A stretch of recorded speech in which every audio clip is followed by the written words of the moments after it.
Assalamualaikum warahmatullahi wabarakatuh. Alhamdulillah wassalatu wassalamu ala Rasulillah wa ala alihi wa ashabihi wa mawalah wa ba'du. Teman-teman, sahabat semuanya, alhamdulillah kita bersyukur semoga senantiasa diberikan kesehatan oleh Allah Subhanahu wa taala. Saat ini mari bareng-bareng kita baper lagi ya, membahas pertanyaan. Jadi ini bermula dari tanggal 11 Juli kemarin, saya memandu pengajian Ahad pagi yang itu bertepatan dengan tanggal 1 Dzulhijjah 1442 Hijriah. Saat itu saya menyampaikan bahwa kemarin sore, dari tanggal 10 Juli, Menteri Agama yang biasa dipanggil Gusmen itu memimpin sidang isbat dan menetapkan bahwa 1 Dzulhijjah jatuh pada tanggal 11 Juli 2021, sehingga kemudian nanti perayaan Idul Adha-nya itu adalah jatuh pada tanggal 20 Juli 2021.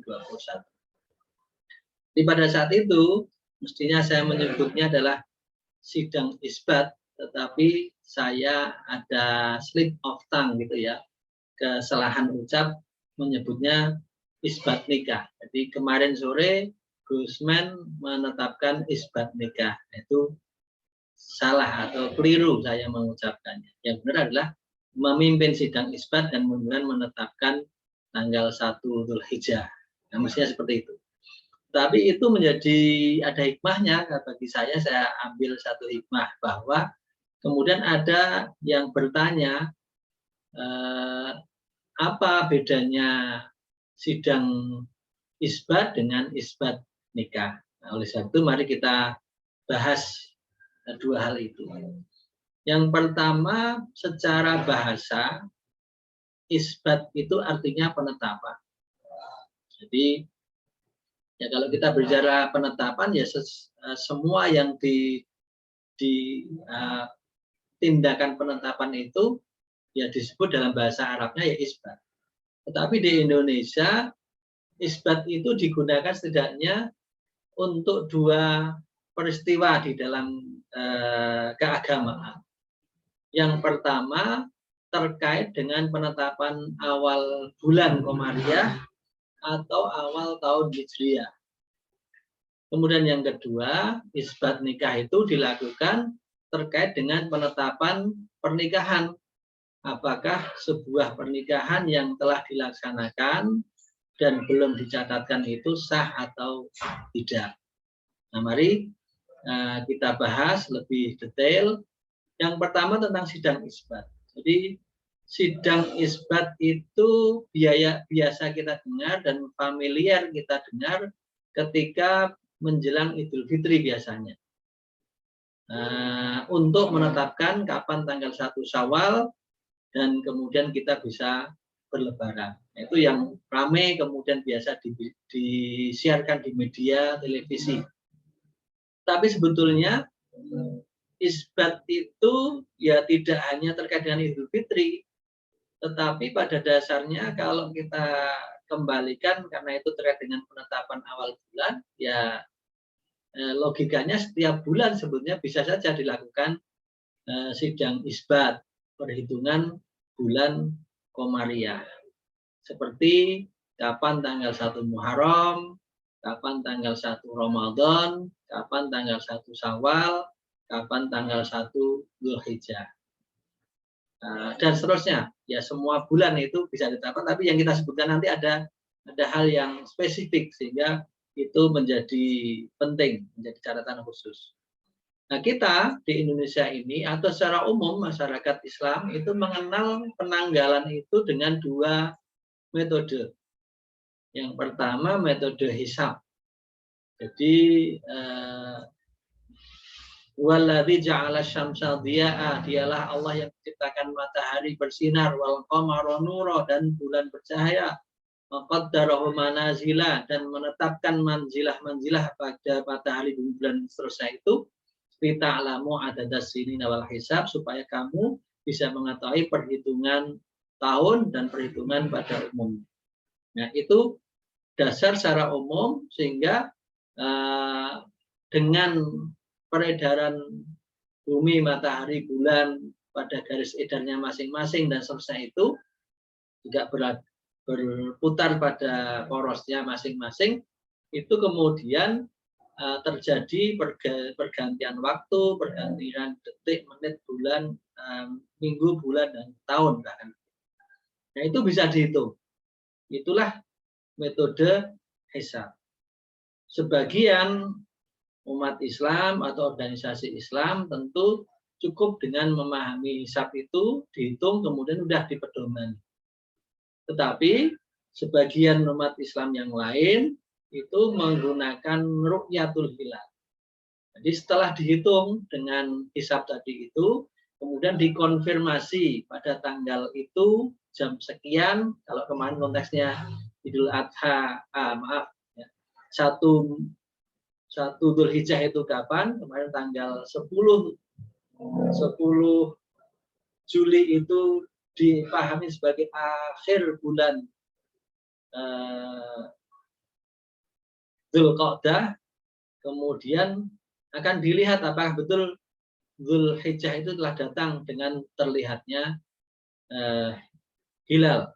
Jadi maka tanggal 10 Juli kemarin dilakukan pengamatan, lalu ternyata memang tampak betul pada tanggal itu 10 Juli 2021 itu pada menjelang maghrib hilal sudah tampak, sehingga kemudian ditetapkan tanggal 1 Dzulhijjah jatuh pada tanggal 11 Juli.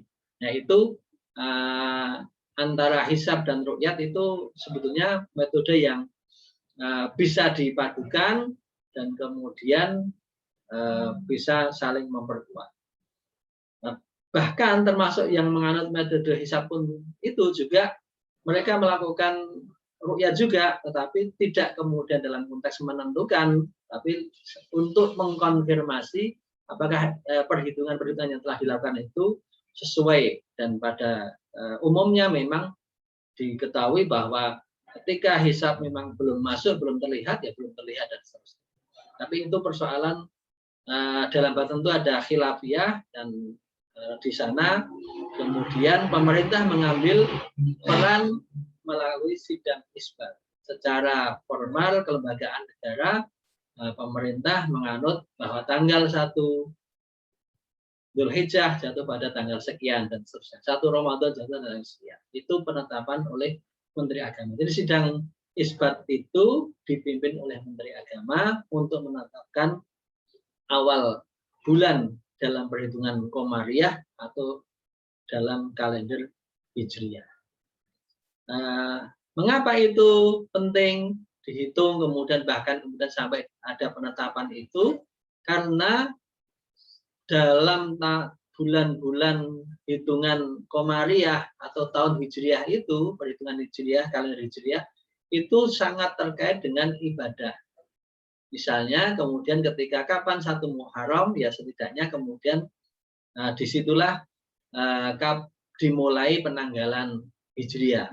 Atau yang kemudian yang kedua, kalau di dalam bulan Muharram itu ada puasa Asyura, puasa tanggal 10 bulan Muharram, maka ketika kita ketahui tanggal 1 Muharramnya, kemudian kita bisa menghitung kapan tanggal 10 Muharram untuk puasa Asyura misalnya. Kemudian kapan 1 Ramadan? Tentu karena kita umat Islam itu diwajibkan kutiba alaikumusiyam, diwajibkan pada kamu untuk berpuasa, itu adalah syahrul Ramadan, bulan Ramadan. Maka penting kita mengetahui kapan 1 Ramadan itu kita mulai puasa dan kapan berakhir. Kemudian ditetapkan 1 Syawal, kapan berhari raya, dan di situ terkait dengan haramnya atau larangan puasa pada hari raya Idul Fitri.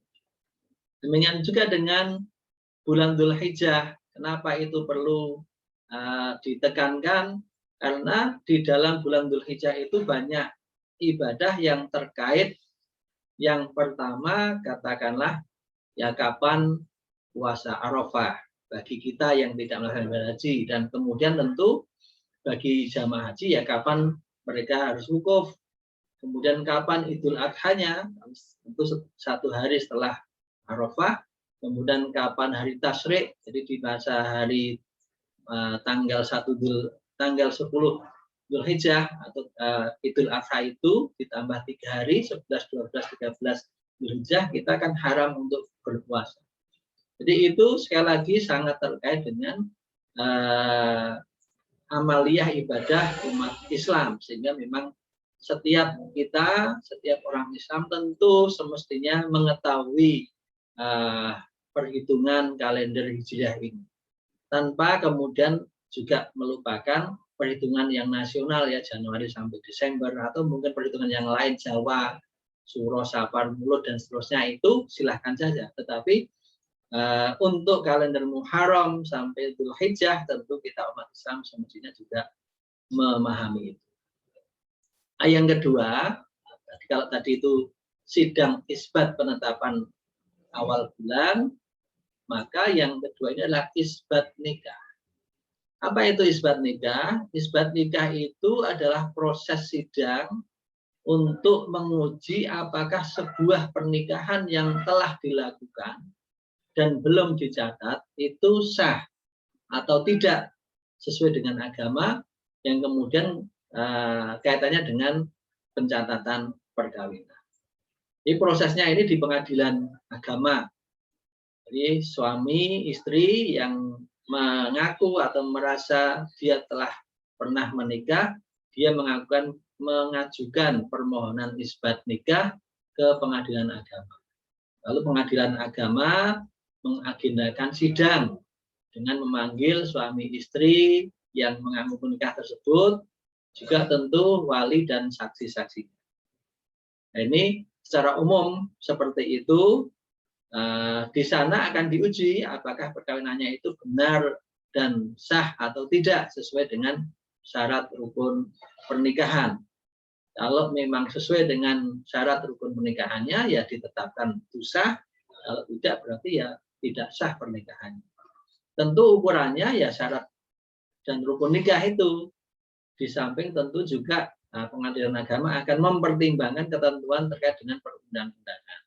Misalnya, meskipun poligami itu diizinkan di dalam agama, tetapi kalau itu poligami terselubung, secara umum kita, setidaknya saya mendengar, saya memahami sampai saat ini tidak diizinkan isbat untuk poligami terselubung. Ya, kalau mau poligami ya diproses dulu, jangan nikah dulu baru kemudian isbat. Itu seperti itu. Termasuk misalnya untuk pernikahan yang di bawah umur, karena undang-undang mengatakan bahwa pernikahan diizinkan setelah umur 19 kalau sekarang. Ya, kalau ada orang yang menikah kecil sekali kemudian mau dimintakan isbat, itu juga secara umum bertentangan dengan undang-undang.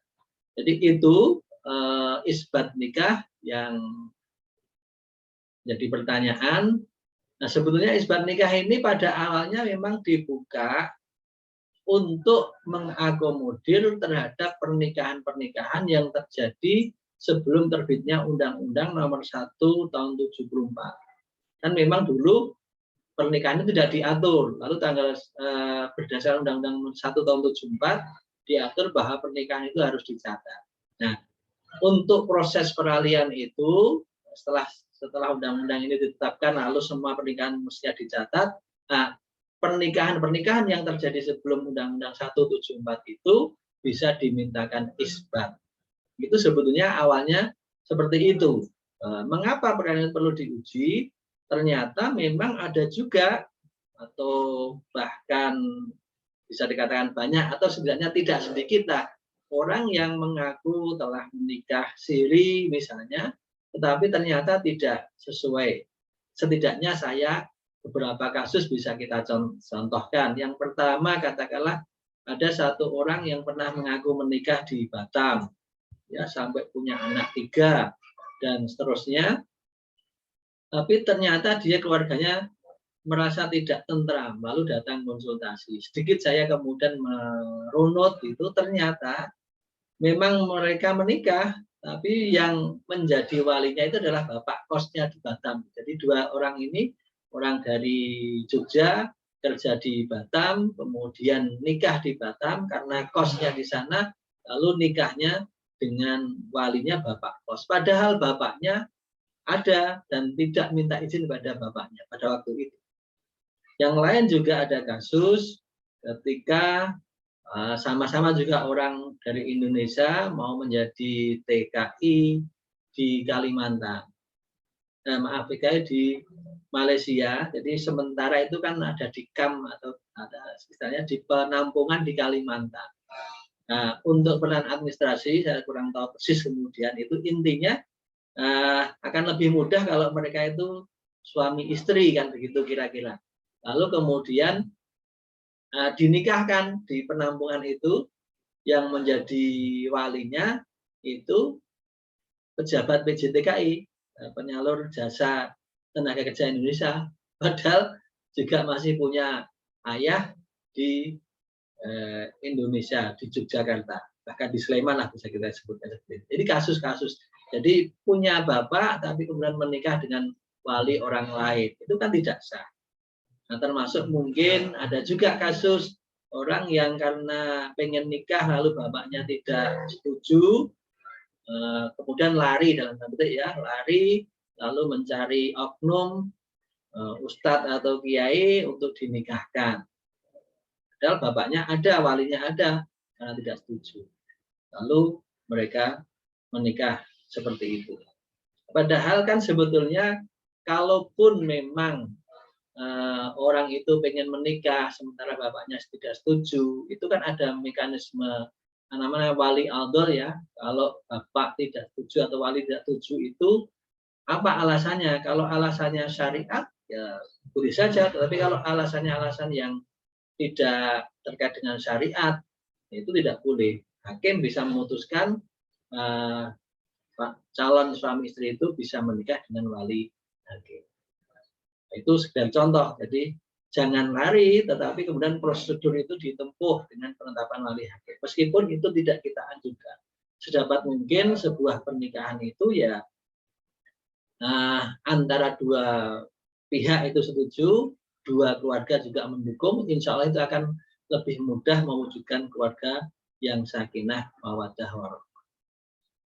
Yang jelas perlu kita sampaikan bahwa isbat nikah itu prosesnya tidak mudah, tidak sederhana. Akan lebih sederhana kalau kemudian sejak awal pernikahan itu dicatat sesuai dengan prosedur. Sejauh administrasinya itu terpenuhi, rukun nikahnya benar, itu mudah di KUA. Nah, bahkan kalaupun tidak ada biaya, kadang-kadang orang mengatakan alasannya biaya. Kalau tidak ada biaya, nikah di KUA pada hari dan jam kerja itu gratis, 0 rupiah, tidak ada biaya. Jadi tidak ada alasan orang kemudian akan saya nikah siri aja karena biayanya mahal. Orang kadang-kadang menghitung biaya itu terkait dengan sewa gedung, dengan sewa tenda. Kalau sekedar pernikahannya saja, memang kalau di luar KUA itu ada biaya 600.000 penerimaan negara bukan pajak ya PNBP disetor ke kas negara. Tapi kalau tidak ada biaya itu di kantor itu gratis di KUA pada hari dan jam kerja. Daripada merasa nyaman nikah dulu gitu ya, tapi kemudian di kemudian hari ribet di belakang. Nah, saya kira itu. Tetaplah sakinah, semoga kita tetap sehat. Assalamualaikum warahmatullahi wabarakatuh.